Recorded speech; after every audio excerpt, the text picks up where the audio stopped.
Hello YouTube, welcome back to Small Block Saloon. Today we got a new build. It's going to be our Wasteland project bike. Let's get into it.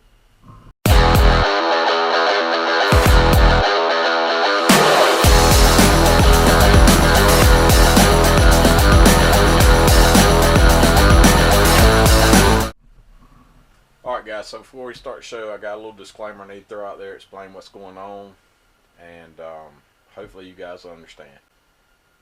Alright guys, so you saw the thumbnail, you know what this build's going to be. It's going to be a Wasteland bike. Do want to say the content on the Outrider is still going to be coming. It's just I got several things going on, and while I'm waiting for parts and this, that, and there, I can kind of jump back around. Plus I work like that anyway, and so there's going to be multiple builds happening at one time because I'm a one-man show, and that's just how it's got to be. I cannot finish one thing and wait to start another one, dude. We won't get everything done by Wasteland. So let's get into it. Alright guys, so here's the new project. It's going to be for my wife actually, and me. I'm sure I'll be on it some, but we're building a Wasteland bike. What we have is a Vulcan. It's a 2001 Vulcan EN500 frame. Picked it up off Marketplace, really cheap. No motor, transmission of course, but we don't need that. We're going to go with a Predator 212, and we're just going to build it up and have something she can ride around in the Wasteland by herself. And she wanted a mini bike, and I think this will be even cooler. So we're going to get into it and just see where it goes. Alright, it's a quick little update. I pulled the front fender off, and that made a huge difference to me. I think I don't know exactly how aesthetically we're going to dress up this bike, but I really like the way that looks, like a real rake chopper look. It is missing shocks off the back, so the back is sitting way low, but I have some ordered, but I don't think we're going to run a front fender on it. And I had this old Yamaha, it's an old dirt bike tank from the 70s or 80s. I'm not even sure. I picked it up along the way somewhere. I think we're going to put it up there, and it'll just be for looks more so than functionality, because I'm sure it's got a hole in it, and we'll use the gas tank off the Predator, but go ahead and get that done. Alright guys, so the seat come in, and we'll start getting it mounted on the bike. I've already drilled a hole off camera, but I think what I'm going to do is I got that mounted in there, and that's kind of the look we're after. It does have some springs to go under the seat for to give it some travel and some cushion, but I don't know if we're going to use them or not. First thing I think I'm going to do is I got to have a way to attach it right here on this backbone. Well, I guess it ain't the backbone, it's part of the frame, whatever. But so I think I'm going to cut a piece of channel to go in here and bolt to the seat and bridge across that gap. So let me do that, and we'll keep going. Alright, so I got that bracket bolted on, and I think what I'm going to do is go ahead and tack it in place so it don't move, and then take the seat back off and weld it up solid.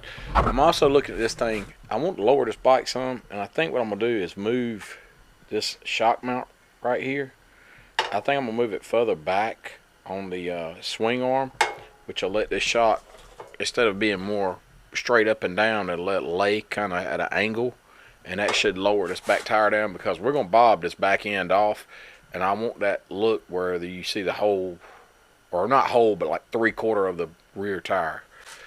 So I think while I got my grinder out, I'm going to go ahead and cut some brackets and stuff off. There's miscellaneous brackets everywhere on this thing, like this one right here, and there's one right here, and they're all over. Little ones here and here.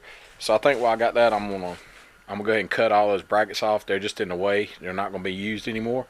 And get the welder out and weld some of this stuff up. So probably put you on tripod and time lapse.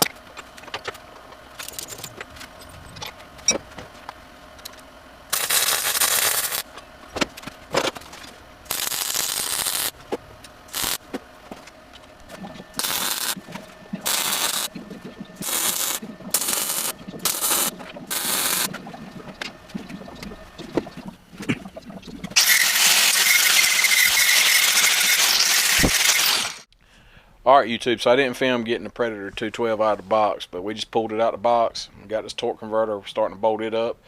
Went ahead and bolted the engine plate on, get everything put together, and then we're going to try to drop it in the frame and see where we need to weld braces in or whatever to get it aligned. But so far, this is where we're at, and it's going together pretty smooth right now, knock on wood. Alright YouTube, so we got it sitting in there.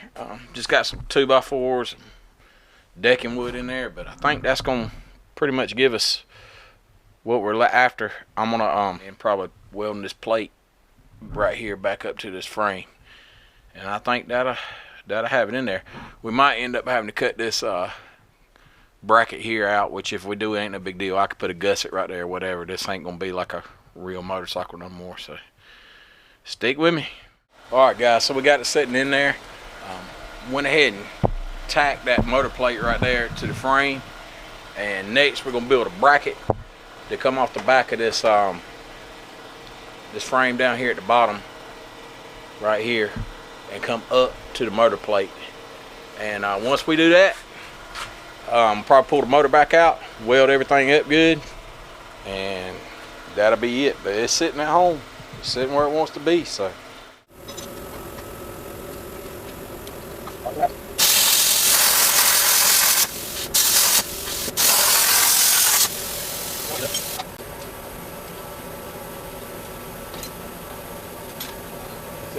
alright YouTube, so we got some of the brackets cleaned off.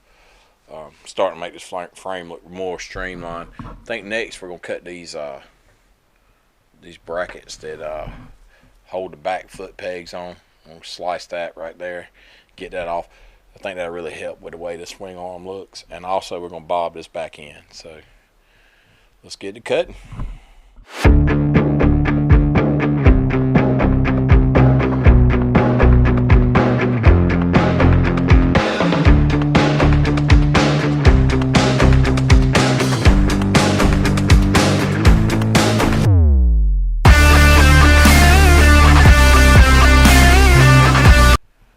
YouTube, so we got it trimmed off there. Them rear foot pegs are gone. Makes the bike look a lot sleeker. That frame kicking up right there with no protrusions on it, and then the swing arm looks like we've added 3 or 4 inches to it just by getting that out of the way right there where it's not hanging down. Next we're going to bob the back end, and I think we're going to be in good shape. Once we cut that off, we can start getting the final overall look of the bike. We'll have to play with defender and stuff, but no need to do that till we cut that frame back there at the back or above that tire. So let's do that next. Alright guys, so this is pretty much where we're going to stop this video. We got the motor plate welded on. We got all the brackets and everything cleaned off the swing arm and the frame. Got the sissy bar made. I don't know if that fender will stay, but this is pretty much what we're looking at as far as the overall look. I think I am going to add some stuff hanging off the back of the sissy bar, but I really like the way that the overall, the tire and the shape and the leaning the shocks back and lowering it down. I think that added a lot to it. So next video, I'm not planning on this being a long series like the Outrider. I'm planning on this just being like maybe 2-3 videos, maybe 4 at the most, counting some riding and stuff and painting. But I'm planning on next video us being able to crank this thing up and ride it around. So stay tuned for that. Appreciate everybody that's liking, subscribing. I know everybody says it. Comment, man. I'm really enjoying the comments you guys are leaving. If it's your first time here, it ain't many of us, man. So if you leave a comment, I'm gonna see it, and I try to reply to everybody, or at least like or whatever. And I want to hear the good stuff and the bad stuff. So let me know. And that's gonna do it for this one. We'll catch you in the next one. Later.